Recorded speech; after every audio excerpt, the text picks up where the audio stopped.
Good morning, everybody. How are we all doing? Look at all these really cool people hanging out in here.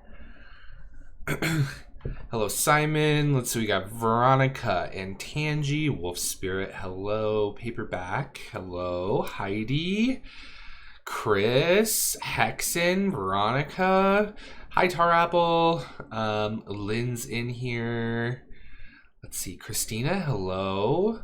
Heidi, hello. Kimberly Meyer, hello. Salia, that's a really pretty name. Hello. Hello, Hardest Man in Tarot. Hello, Wolf Spirit. Welcome. Hello, everybody. How is everybody doing today? I hope everybody's got some coffee or tea or an adult beverage if you are in the UK. Hello, Kim. Yeah. How are we doing?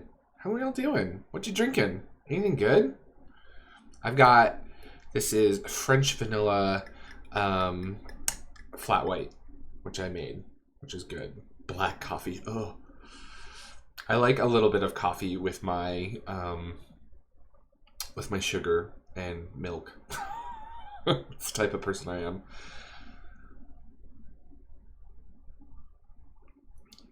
Coffee with almond milk. Water. Water is always good.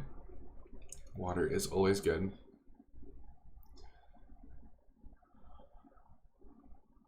Coffee with milk and sugar.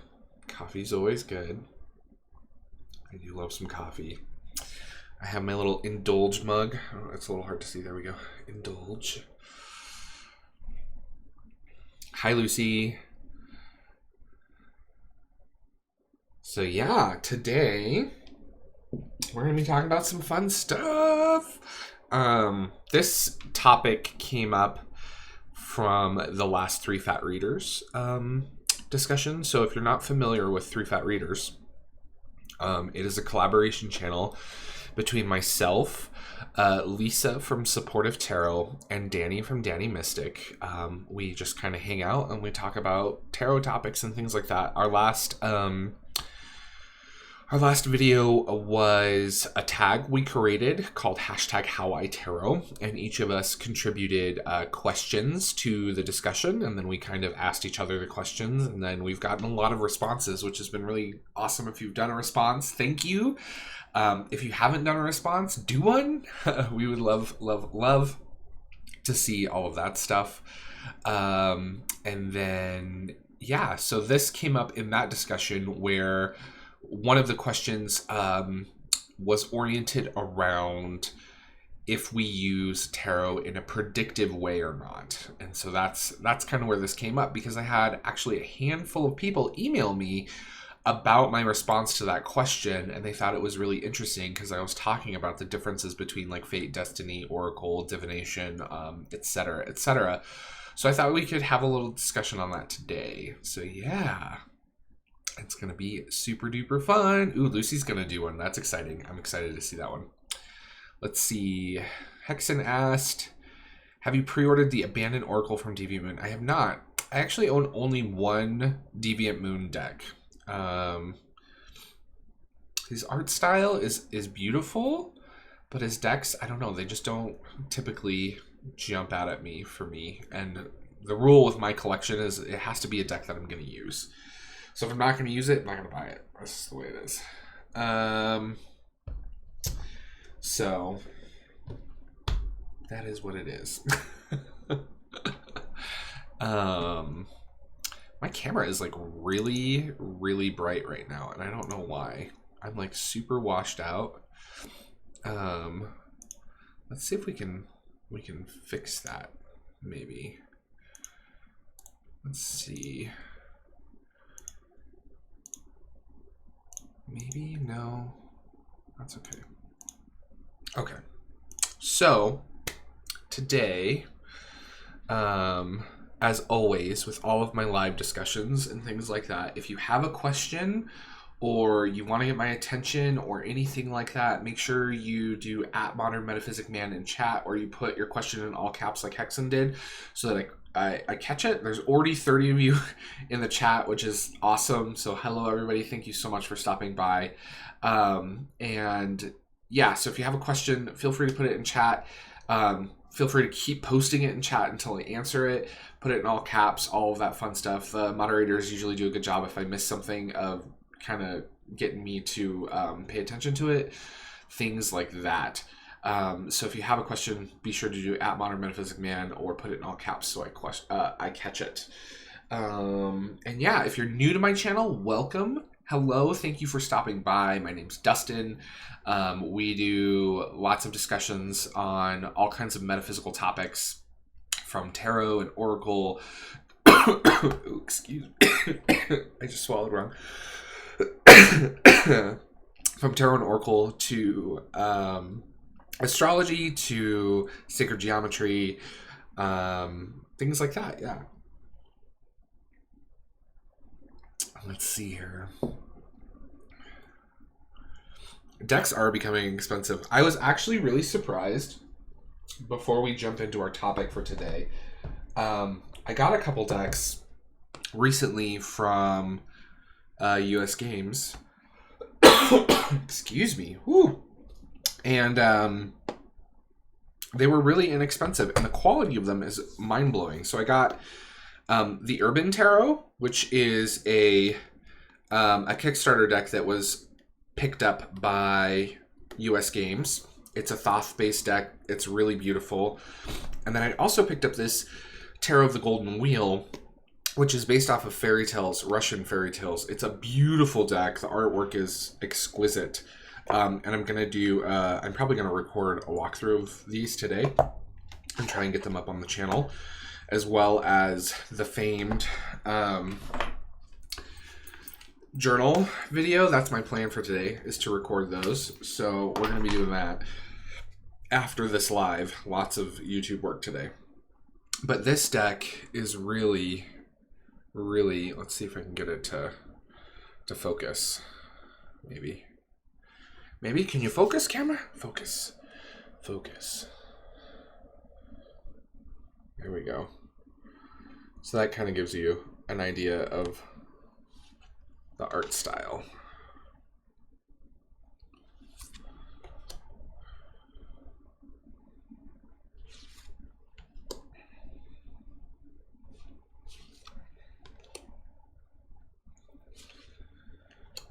It's a really beautiful deck. I really love it. Oh, my camera finally adjusted a little bit. So I'll be doing a walkthrough of this, so you can look forward to that.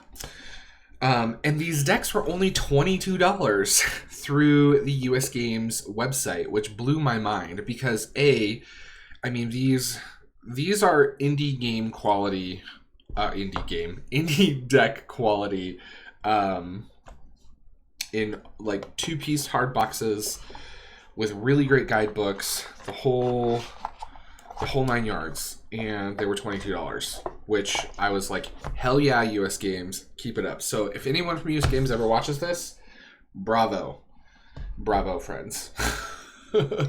Russian fairy tales sounds interesting. What's the name of the second deck? So this deck is called Tarot of the Golden Wheel. And then the first one is the Urban Tarot, which is a Thoth-based deck that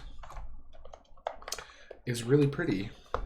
It's really, really pretty, actually. I was really, really impressed by the artwork on it. Let's see if it'll...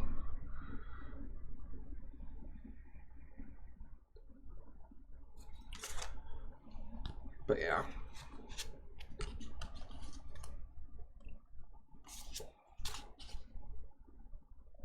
So yeah. Oh, excuse me. And they're really big cards too, which is awesome. But yes, these will be going up on the channel soon. I'm really hoping to do a lot of recording today. I'm very fortunate to not have a whole lot of planned for the rest of the day after this live, so I'm going to do lots of recording, and then we'll get those scheduled to go up on the channel. The second deck, Lucy, are you talking about this one? This one's Tarot of the Golden Wheel. It's only available right now on US Games website. Wolf Spirit, when you get a second, can you talk about what sacred geometry is all about? I thought about picking up a book about it. Sorry, I don't want to interrupt your stream. So Wolf Spirit, I have a whole mini series on sacred geometry in the morning metaphysics topic. And if you go to my channel and you go to my playlist, there's also just a playlist of sacred geometry, and I have a video that's introduction to sacred geometry. It talks about, basically answers your question, what it is, what it's about, some really good books and resources to look at it, all of that fun stuff. And if you head over to my website, which we'll go ahead and talk about this right now, which is modernmetaphysicman.com, on my blog, you'll also find, so if you click on blog kind of up here, or if you scroll down, there's always the 3 most recent blog posts.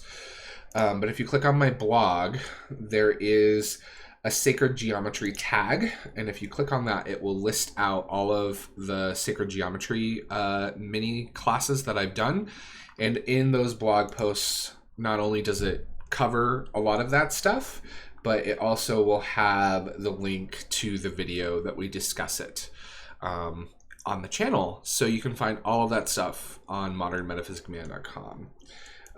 Which I'll post a link in the chat for all of you. And then as far as today is concerned, there is a blog post up for today's topic. So if you head over to my website, there is a Fate, Destiny, Oracle, Divination blog post. And this covers everything that we're going to be discussing today in detail. You can use it for notes, you can use it to refer back later, as well as it has all of my references. So if I mention a book or anything like that and you want to grab it later, it's all there for you in black and white, stays there for forevers.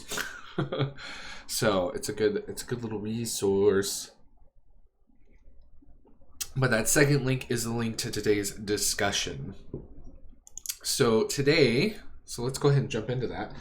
Today's discussion, like I said, is about fate, destiny, oracle, divination, all of these really kind of nebulous terms that people if you spend any iota of time researching or studying the occult or metaphysical topics, those terms get thrown around left and right.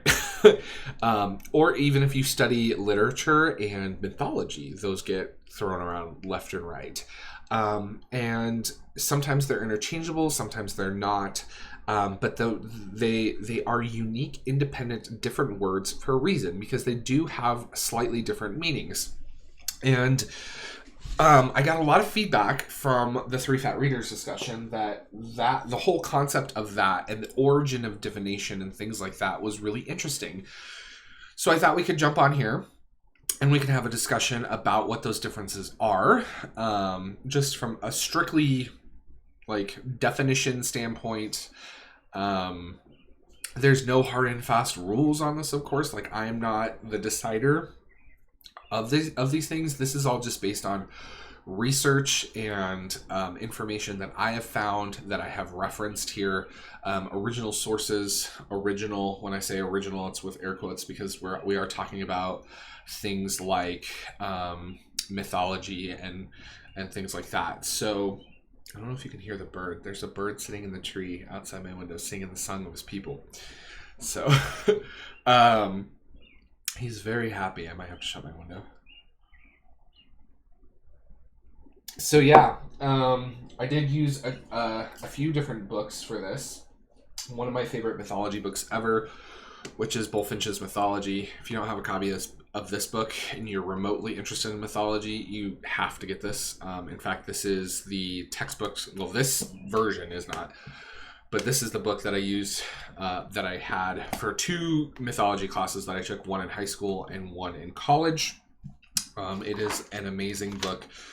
This is a really nice leather-bound, illustrated, gold gilt edition that was given to me as a gift from my mother for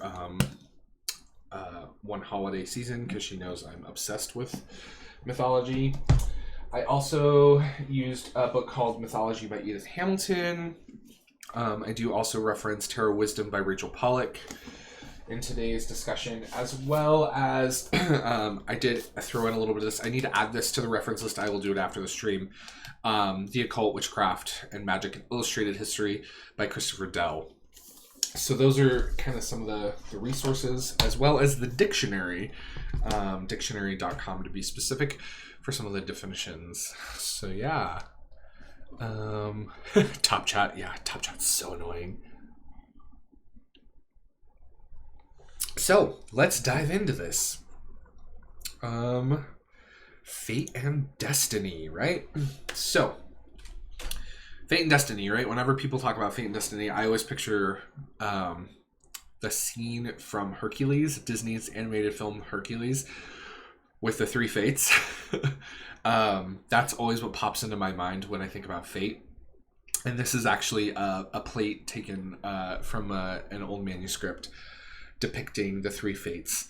And fate is often defined as something that unavoidably befalls a person, fortune, lot, the universal principle or ultimate agency by which the order of things is presumably prescribed, and that which is inevitably predetermined, right? So the thing about fate, right, is it's often used to describe a roadmap where the outcome is predetermined, meaning that we don't have control over that outcome. That some higher power, whether it be God, gods, goddesses, aliens, whatever, whatever you believe in, we're not here to talk about that part of it, but we're talking about the terms themselves. Whatever you believe in has control of that final destination, what your sort of end game in life is. Now, the thing about fate is that you have control over the roads you take to get to your end destination, the paths you take, all of those things. But the thing is all of those paths that you have options to take, right? They always reconverge back together where you're supposed to end up, right? So you may take different paths and have, control over that. But when you reach that end destination, that has been predetermined, and you're going to get there no matter what, right? That is the concept and the idea of fate, right? And the origin of that term comes from the Greek fates and the Latin word thari, which means to speak, and obviously the most famous thing associated with the fates are the Greek fates, right? Clotho, who spun the thread of human fate, I don't even know how to say her name, Lachesis, I think is how you say it, who is kind of the person that dispensed it, and then Atropos, I know how to say that one, who cut the thread. So she was the one that determined when the end happened, right? So that's kind of the idea of that. Hello, everybody that just joined in. Hi, Lisa. So that is fate, right? Now, fate is often grouped together with destiny. And destiny is often defined as something that is to happen or has happened to a particular person or thing. The predetermined, usually inevitable or irresistible course of events. That's the key part of that definition. Course of events. The power or agency that determines the course of events. This power personified or represented as a goddess. So the key difference between fate and destiny, fate, you can choose which road you're kind of going down, right? Destiny says that the whole thing is mapped out, right? Destiny says that when you're born, you are destined to do certain things. You are destined to be in a certain place in the world. You are destined to follow a certain path, and you are destined to reach the end of that path at a certain time, doing a certain thing, etc., etc. Everything is mapped out for you. It's like going into Google Maps and putting in a destination, and then you literally cannot deviate from that. There's no deviation. There no detours, no stopping to go pee, nothing, right? So yeah. that is sort of the key difference between fate and destiny, right? Now, destiny is something that has been used and abused to some extent, especially in the Christian world, right? If we look at medieval Europe, right, destiny was used. There's all, we have manifest destiny, we have all this stuff, right? But destiny was used to justify social stratification, right? Meaning that the nobility, the kings and queens of Europe, were, quote, destined to rule over the peoples that were in their kingdom. The people that were born into noble houses were destined, right?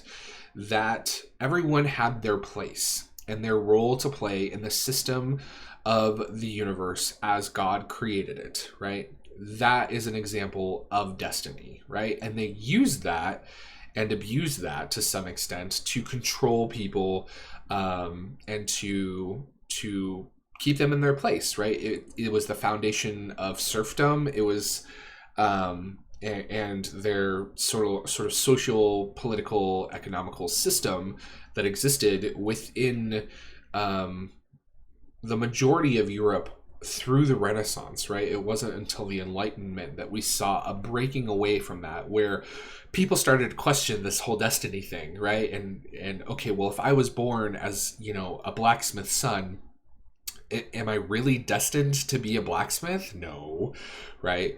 So that's kind of how that came about. But that is the generally accepted definition and term when it comes to destiny. So fate, you have a roadmap, the end goal, right? I know my end goal, I am fated to go to the grocery store today.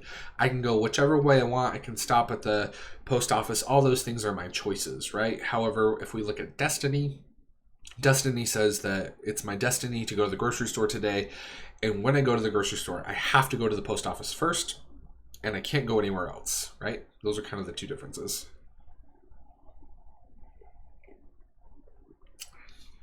Lady Knight of Avalon asked, if destiny existed, would that also make tarot readings irrelevant?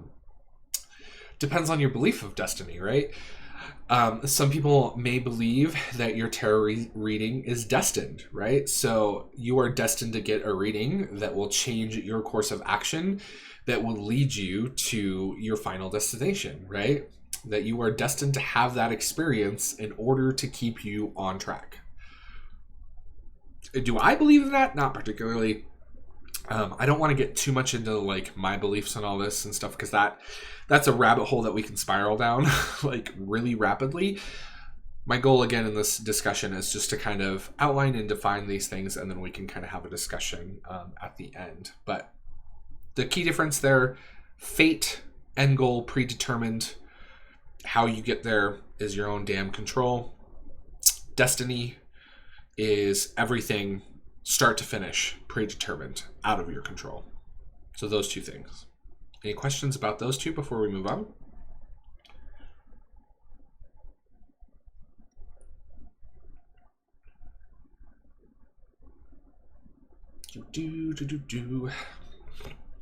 Hi Ozark, how are you?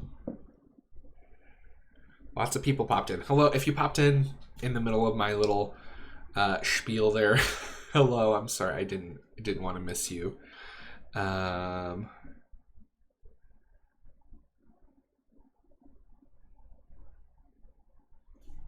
So yeah, so the next kind of two terms we're going to talk about is oracle and prophecy, right? And these, well, oracle, right? We talk about oracle all the time. We talk about oracle decks, which I got a couple of new oracle decks recently. I got the deck for Wonder Walking, which is exciting. I'm super excited about this one. And I also got the Yggdrasil Norse Divination cards, which is an oracle deck, which I'm really excited about. So, yes. oracle, right? It's a term, especially within the tarot cartomancy community, that we hear thrown around quite a bit, that we use quite a bit. And the origins of that comes from the Greeks, right? Oracular or oraculatory, I think is the Latin root of the word. I'm not entirely sure. I didn't actually look that up. But go full screen to show your pretties. Full screen. I didn't actually show. I'm not going to show the cards, but this is the 2 oracle decks. I got a deck from Wonder Walking, and the Yggdrasil Norse Divination cards, which is it's an oracle deck based on Norse mythology. So I've yet to dive into those. I am pretty excited about them though. Okay, back to this. So oracle, right? The general definitions of this is an utterance often ambiguous or obscure given by a priest or priestess at a shrine as a response of a god to an inquiry. The agency or medium giving such responses, a shrine or a place at which such responses were given, so like the place, right? Like the oracle of at Delphi, which is what the image is. The image over there is depicting a person who delivers authoritative, wise, or is highly regarded as influential pronouncements. A divine communication or a revelation. Any person or thing serving as an agency of divine communication, right? So, hello on the cusp. So, the big thing about oracles, right? Oracles are people often within some sort of religious system, priests, priestess, clergies, that sort of thing, shamans, in which the divine speaks through them. And through is the key word, right? So I really want you guys to focus on that. Through is the key word. So oftentimes oracles, like the oracle at Delphi, would enter a trance-like state through psychoactive drugs, things like that, meditations, whatever it is. And through this trance-like state, they would basically become, I don't want to use the word possessed because it has a negative connotation, but the divine would embody them. And in this embodiment, the divine would then speak through them to answer questions that were presented to that oracle. The most famous of which is the Oracle of Delphi, which is an actual place. There is an actual ruined temple there. It's famed throughout history. There's also a really famous oracle in Egypt that Alexander the Great visited. There's tons and tons of examples throughout history, factual history, of real people visiting real oracles, receiving real information that is allegedly from the divine, right? So the key thing about an oracle, when we're talking about the person, right? And when you go to an oracle, right, there is typically a place. You can say, I'm going to the oracle at Delphi. So the place is called an oracle, but also the person within the temple, within that inner sanctum, is called an oracle. Obviously, they are within a trance-like state, whether it's drug-induced or not, however they get there. There's lots of different cultures that do it. But this sort of concept of a religious person in a trance-like state is pretty universal across the planet, right? Whether you look at the Aztec and Mayan and Olmec cultures in Central South America, or you go all the way to the East, it's sort of like channeling the Akashic records is a little different. That's the Akashic records. It comes from more Eastern traditions, so it's a little different.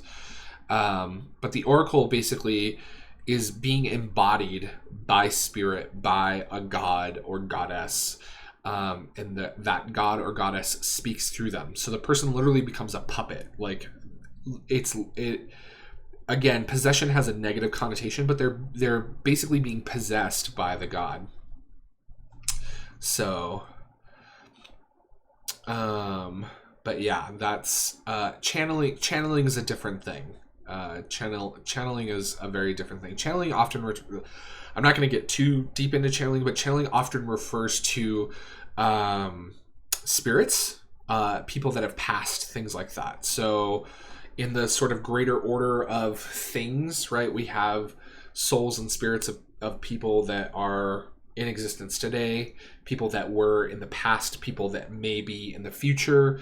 Whether or not you believe in reincarnation and that those spirits, go through cycles, that's a whole nother discussion, but channeling often refers to channeling spirits. And then above that, you have sort of the higher order of things where you have spirit or the divine or God or the gods and goddesses, whatever your belief is.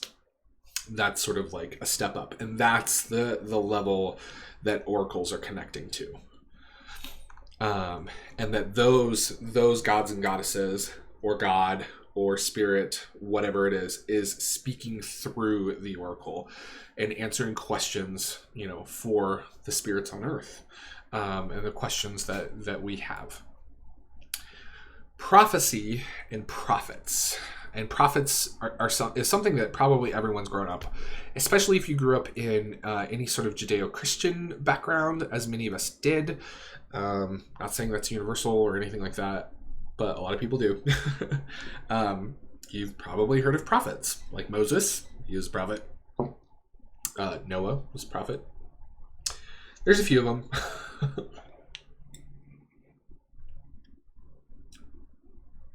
So,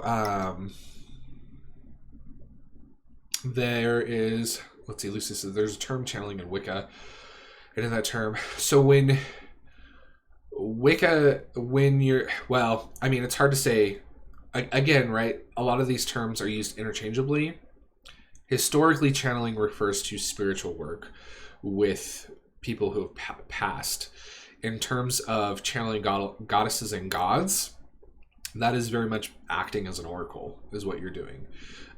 When it comes to like the historical definitions and uses of those words, right? That's strictly what I'm speaking. I'm not saying that they're wrong. I'm just saying that if we look at it from a strictly academic perspective, the term is being misappropriated or misused.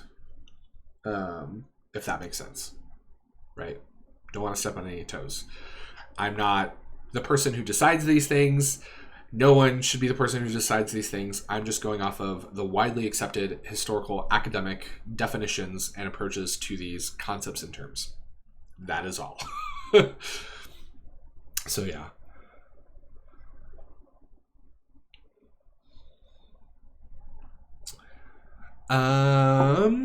So prophecy and prophets, right? Again, if you grew up in Judeo-Christian sort of places in life, you've obviously heard of prophets, right? Prophets are all around us, right? And then even with externally of that, we have people like Nostradamus, right? Who is a famous prophet who wrote Les Prophéties, which are basically coded prophecies written in quatrains. I'm absolutely fascinated by Nostradamus, by the way. So if you want to talk Nostradamus, hit me up. I love me some Nostradamus talk. His quatrains and his predictions are amazing. So, but the idea of a prophet is that instead of the divine or the gods and goddesses speaking through and sort of embodying that person, they speak to that person, and then that person relays their message to the masses, right? So a good example of this is Moses went up Mount Sinai to have a little chit chat with God about what he thought was going on. God was like, yo, look, we're going to outline some rules, right? I'm going to put them on these like stone tablets for you. He gives them to Moses. Moses cruises down the mountain and says, yo, people, listen up. The big guy upstairs had some rules he wanted to lay out, and here's what they are, right? So the biggest difference between prophets who give prophecies and oracles is that prophets talk to the gods and then relay that message. Oracles, the gods embody that person and speak through them to the people, right? So there's a little bit of telephone game happening with prophets, which I think is where things tend to get in trouble, right? Now, it's not always like the story of Moses where he climbs up a mountain, God comes down, they have a chat, right? That's not always the case. Sometimes prophets receive information from the divine through visions, through dreams, through like they hear the voice of divine inside their head. There's tons of examples of different prophets in different cultures throughout history where the unifying sort of concept is that they receive messages from the divine and then they take those messages to the people, right? And they prophesize them, right? Now, prophecy also refers to these messages, whether they are predictive or not. So when you look at Nostradamus' work, right, his prophecies were predictive, right? Saying, hey, look, these things are going to happen in the future, right? And I'm receiving this information from a higher power. And then sometimes they're just strictly philosophical and religious based in the sense of like Moses, who brought the 10 Commandments to the Jewish people after he had a conversation with God, right? So there's quite the gray area, right? This, again, all of these terms, they're not black and white. There's no hard and fast rules, right? But I'm trying to give some general like rules of thumb to follow by when we're talking about these concepts. So Lane asked, do I have the Nostradamus? I do. I have the Nostradamus Tarot, and then I also have the Oracle. Is that close by? It is.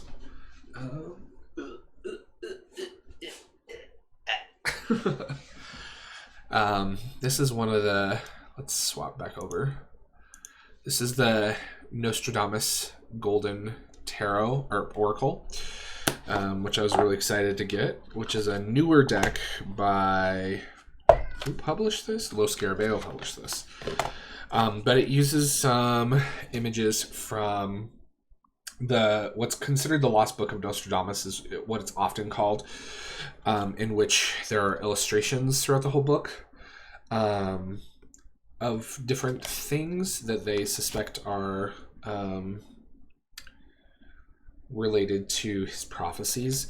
There is some debate whether or not he actually did these or if it was his son, who we know for a fact his son was an artist.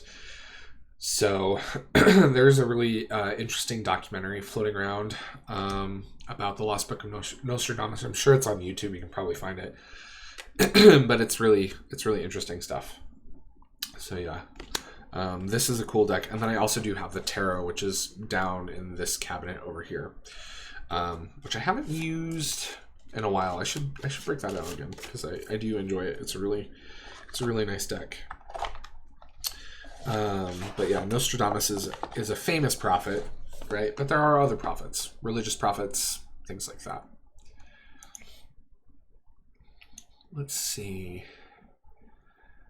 Sorry, I'm trying to catch up a little bit on. That's the best retelling of Moses. So it's really interesting because when I was younger, and I was going through like my religious exploration phase, which I mean I'm still in, right? Obviously. But when I was like really sort of like exploring different religions, I was obsessed with watching the old 10 Commandments film.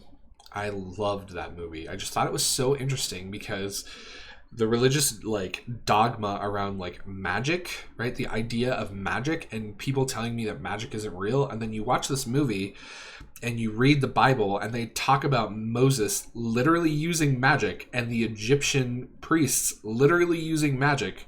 And I'm like, wait a minute. What? So yeah.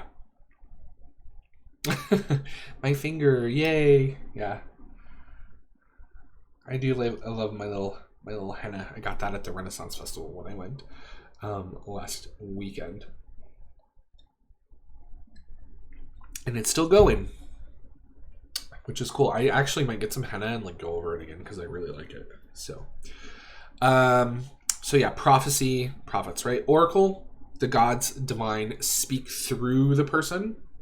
Prophets, they speak to the person. So through versus to. Those are kind of the concepts there. Right?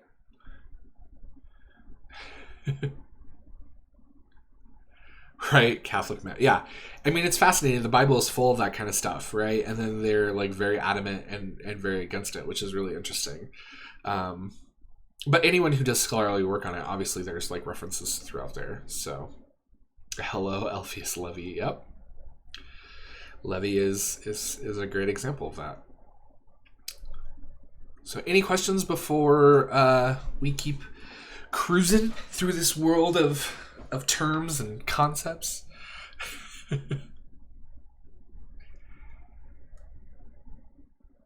What is it called when you do all of it? There really isn't a term when you do all of it. You just, you're kind of like Daenerys of House Targaryen, first of her name, Queen of the Andals and the First Men, Mother of Dragons, Breaker of Chains, right? Like, you just kind of probably add the titles on as you go. And it's not to say that there weren't people who were more of them, right? There are prophets who talk about not only having conversations with the divine, but having the divine speak through them, right? So those are both prophets and oracles, right? Things like that. So the last thing I want to talk about is the word divination. And the thing that sets divination apart from all of these things, right? And divination is obviously something very important to myself and obviously a lot of people within this community because we talk about tarot all the time, as tarot is a form of divination. The singular thing that sets divination apart is the use of a tool. So I'm going to let that sink in and drink some coffee. So, divination is used pretty much universally through all cultures and sort of religions and societies across the globe.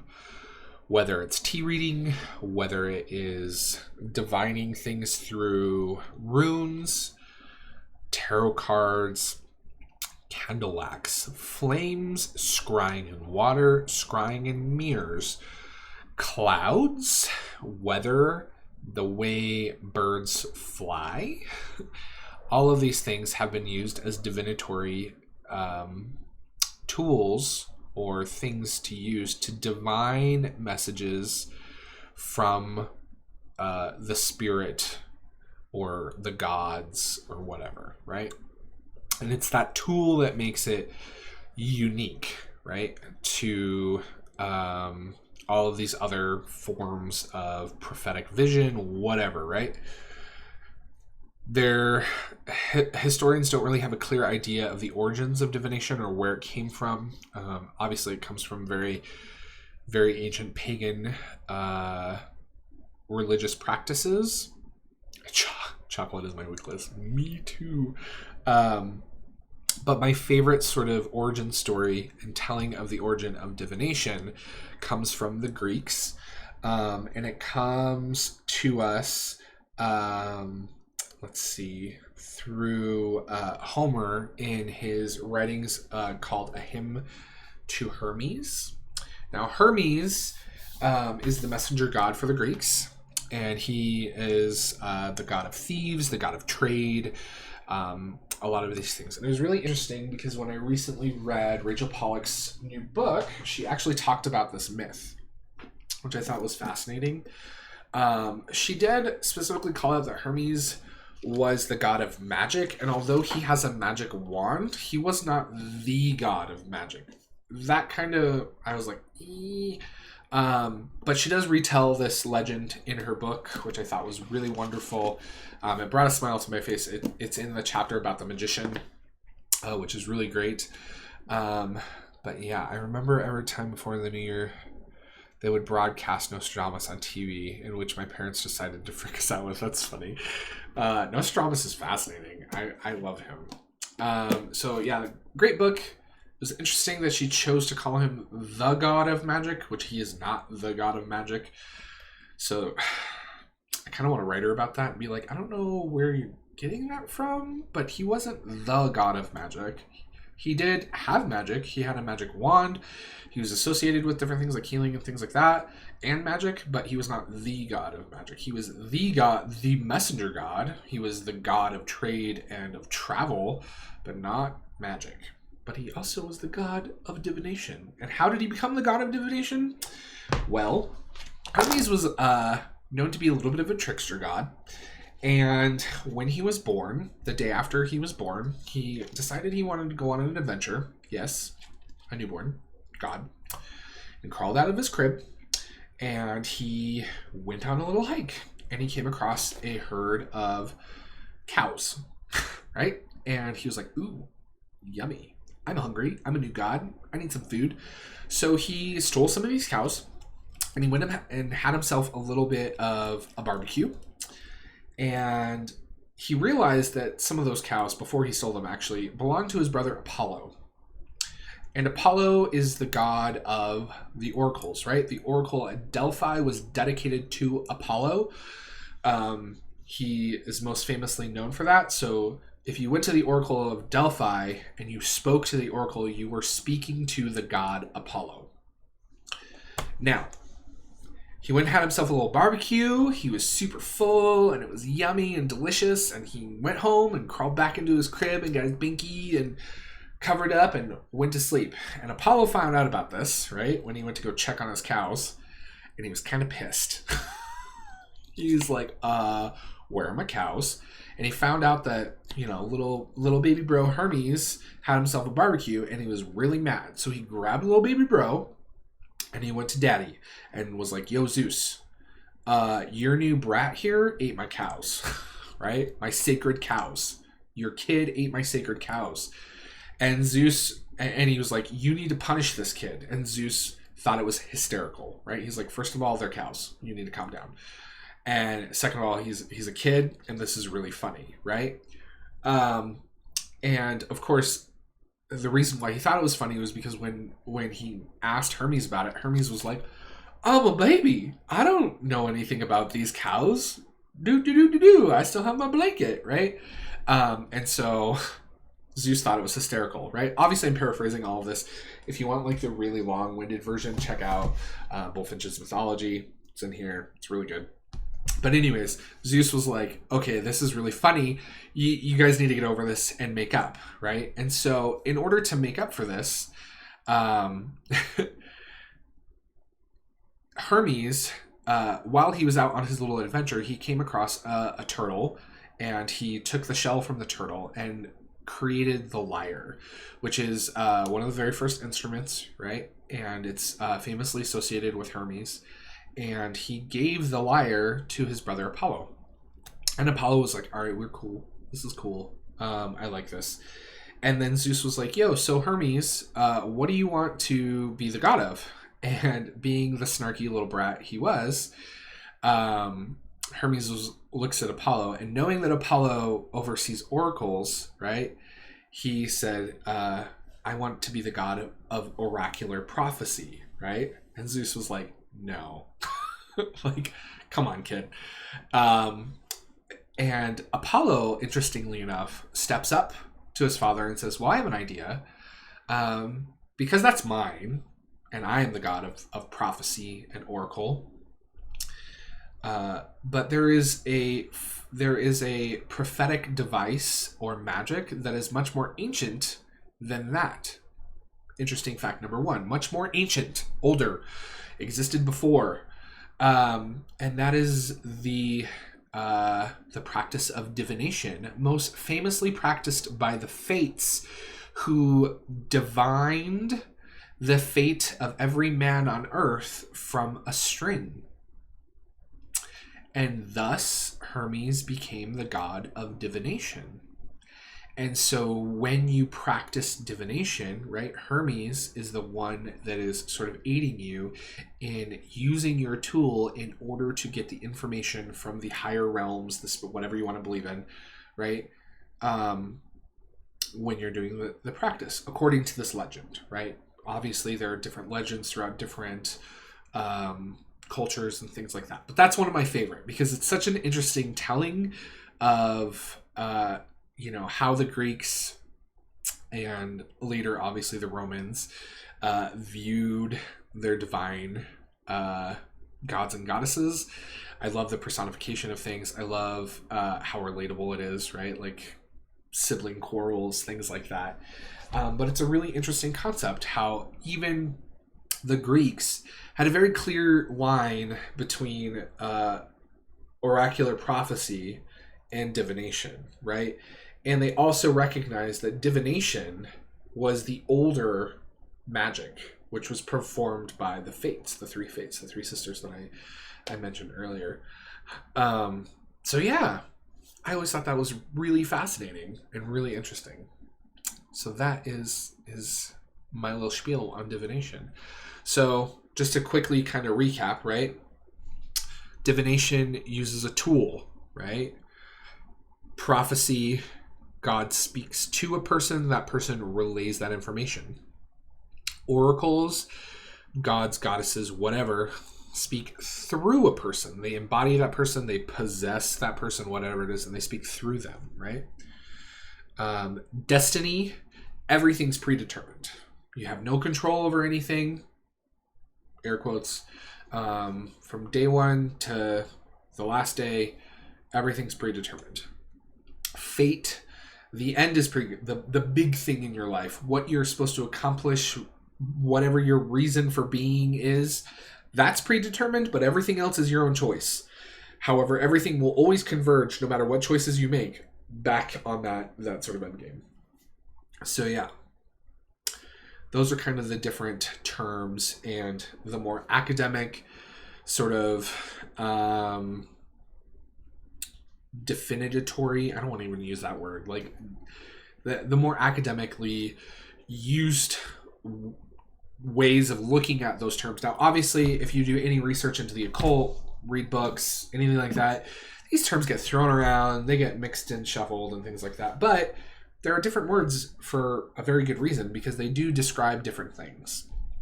So I hope you guys found that interesting, because I kind of alluded to this kind of discussion a little bit in the last 3 Fat Readers talk, when we were talking about, do we use tarot for predictive fortune telling or not?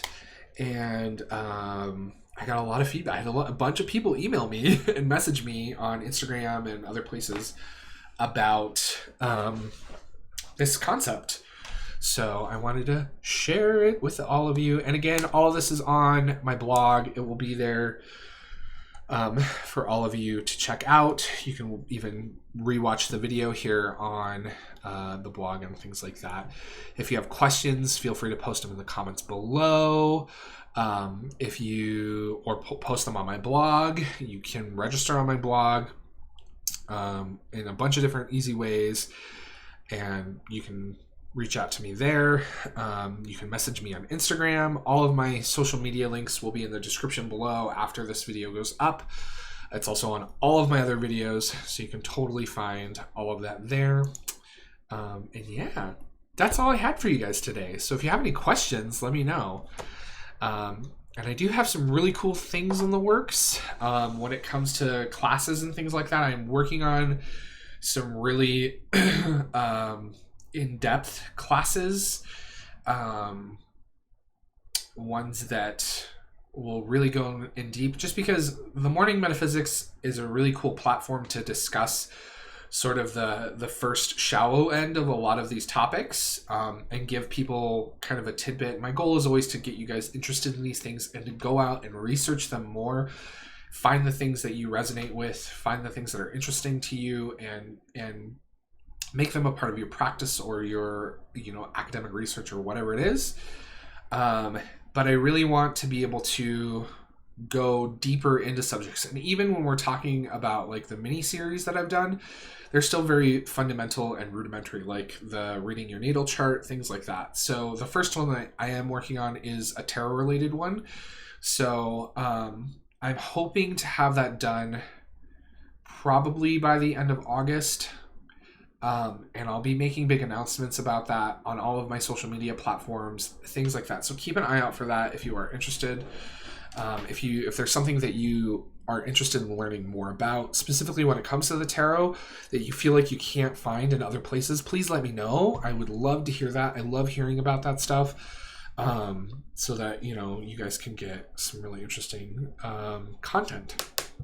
So yeah, the TV show makes me think about, the TV show Dark makes me think about Destiny, yeah. So yeah, teaser tastes. Layering tarot and astrology. I definitely will be covering some tarot and astrology in this. But yeah.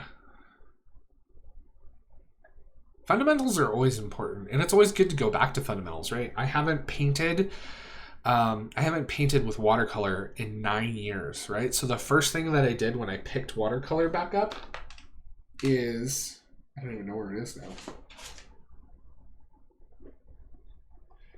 I swatched out my palettes, and I don't know where my swatch book went. But yeah, I swatched out palettes. I busted out my old watercolor textbook from college, which was super fun. Reviewed a whole bunch of stuff. Here it is. But yeah, I did like brush exercises and swatched out colors to learn about the colors. I did color exercises, and then I started doing paintings, right? But I went back to the beginning, because that's what you do, is you go back to the beginnings. So yeah, fun stuff. If you're interested in my artwork and stuff like that, Instagram is going to be the big place for that. I am going to start doing some art related videos on this channel. So if that is of interest to you, definitely let me know what you're interested in. But I will be putting some stuff up like that.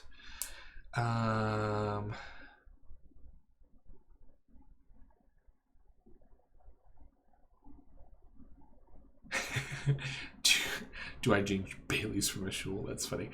Bailey's and coffee is really yummy. So you guys can look forward to that. Like I said, I'm going to try and do some recording this afternoon of some different decks and walkthroughs. So we'll get those kind of going through the channel in the next few days. After I've done editing, obviously today is just about filming. So that's the whole process. Then I have to edit and put them together, put music on it, all that fun stuff. So yeah. Bunny Kisses is back to drawing. Figure drawing. Yeah, I want to get back into figure drawing as well. There's a local art co-op here that does drop-in figure drawing days where they like literally have models for the whole day, and it's like you pay $10 and then you can just go in and draw like all day, which I want to do. So yeah. Tarot history. I do want to do more tarot history. The last video we did about that and the blog post was good. There was a ton of really good responses to that, and people loved it. So I want to break that down and go more in depth with tarot history and talk more about how things evolved and go a little slower, because, you know, I only had an hour for that. So it was like, you know, going from basically one chunk of time to the next chunk of time to the next chunk of time, and trying to hit like the major beats of how tarot and playing cards evolved from one another throughout history. So yeah, I definitely want to do more of that.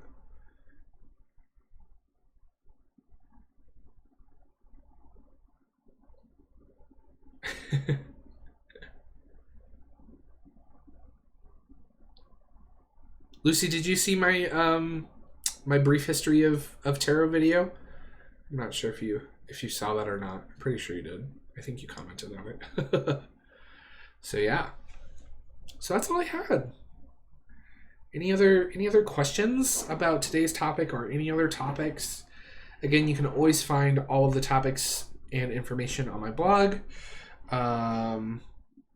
You can interact on my blog. You can sign up on my website. It's completely free. You just put your email in, or you can even sign up with Facebook and all that fun stuff. I don't spam or anything like that. It's just there for you to be able to interact. And things like that. So you can comment on blog posts, and I can answer your questions there, or in the channel. Which way do I believe? So when it comes to tarot and predictive readings, my personal belief, I do use the tarot for predictive purposes. I do believe that using divination to forecast the future is a thing. Now, the thing, I very specifically use the word forecast because we all know that weather forecasts can be wrong. And it's very much like using Google Maps, right? The most powerful moment that we live in is now. I'm a firm believer that we can create our own destinies and fate, right? The best way to predict the future is to create it yourself, as Abraham Lincoln once said. But at the same time, I do believe that when you use divination, it can basically give you a reflection of one or multiple of the many possibilities that lay ahead of you that are most likely to happen, right? So it's basically saying, okay, if you stay on this path and make these choices, this will most likely happen. Now, that being said, that can change, right? Just doing the reading can make it change, things like that. But I do firmly believe that divination in all its forms can give us that. And it's interesting because there's a lot of scientists who have been alluding to or talking about the fact that string theory aligns really well with the concepts of divination, fortune telling, psychics, alternate realities, things like that, right? And so it's interesting to see how metaphysics and the occults and science are beginning to align on some topics like that, because they're both trying to answer the same questions just from different approaches, which is, always the fascinating thing to me. But I definitely firmly believe that you can forecast the future, and I'm very specific in the word forecast because, it's just like when you watch a weather forecast, right? If the weatherman says it's going to rain, there's a 60% chance it's going to rain today, right? You can choose to bring a raincoat or an umbrella, right?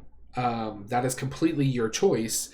And it may or it may not rain, right? 60% chance is not, oh, this is for sure going to happen. It's likely to happen, but it still could not happen. And so that's definitely kind of how I perceive things when I do predictive readings, right? So this is a possibility of things to come. Given that you don't make any changes, that you don't sort of change the direction that you're going, your course, things like that, this is the most likely outcome, right? Now, obviously, just having the reading or conducting the reading at that point changes that, right? So it's just like throwing a pebble into a pond. You get all the ripples that are going to affect things. Sometimes they're big, sometimes they're little, things like that. So that is my own personal perspective on prediction and prophecy, fortune telling, whatever label you want to throw on it, and the tarot specifically. So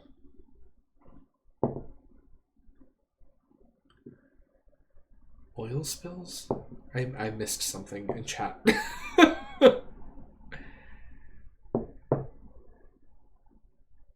Yeah, exactly, Jen, right? You just need the wind to blow a little harder than expected from a different direction and everything changes. Exactly.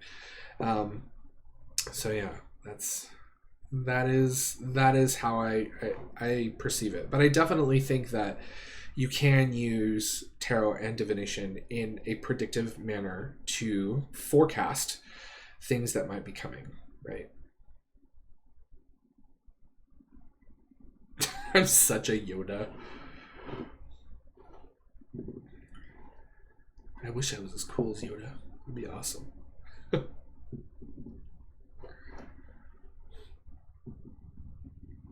I am an old soul. I've been told that by many, many people. Many, many people. Hopefully, that means I get to like move on from this like reincarnation crap soon. Kind of over it.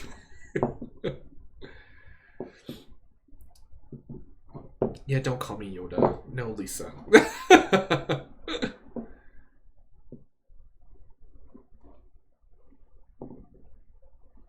Use the Schwartz. Use the Force, Luke. Use the Force. So yeah.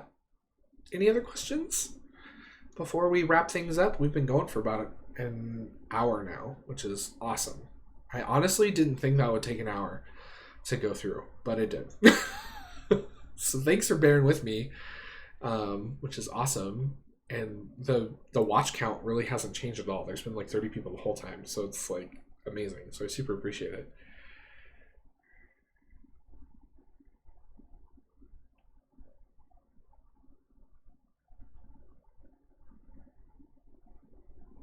I need to have Lisa do past life. I have done past life work myself. There's a few that I'm very aware of, and there has been a couple I was unaware of until I got to certain places. I did a lot of traveling through Europe once and had some really interesting experiences there. So yeah. You guys are very, very welcome. Very welcome. I'm glad you guys enjoy it. And again, like everything, right? Take what I say with a grain of salt. I'm not the end-all be-all definer of this stuff. I'm just doing research, bringing you guys the academic sort of approach to what I found, and you guys can make your own decisions, follow your own intuitions, your own emotions, and higher guidance systems to find what resonates and works for you. That is the most important thing to remember in all of the things that I ever talk about, right? Like I'm not ever going to pretend that I am the definitive source of any of this information. No one is, in my opinion. If anyone ever pretends like they are, and they say that this is the singular and only way that this can be done or defined or whatever, not for me. Because I don't believe that. So yeah. Well, awesome. Well, as always, thank you all so much for watching and hanging out with me today. As always, you'll find all of the links to my social media and things like that in the description box below. If you like the content I produce and you enjoy the channel and you want to support the channel, grab a reading from me off of my website. There's really affordable ones, everything from $10 and on up. That's the best way to support the channel and the website. All of that money that I get from that, I put back into the content that I produce. So, you know, that's there for you guys. And yeah, like, share, subscribe, spread the word, all of that fun stuff. You know, interact with me. I love questions. Feel free to email me. There's no stupid questions. Email me, post them in the comments, message me on Instagram, post them on my blog, whatever you're comfortable with. I am here for you guys and to answer questions. And yeah, thank you all so much for your love and support. All of the winners for the 1,000 subscriber giveaway have prizes have been sent out. So that's awesome. And yeah, thank you so much for all of everything. All of everything. I need more coffee, evidently. So as always, remember, everyone is fighting a battle that you know nothing about. So be kind, always. Have an awesome day, everybody. Bye.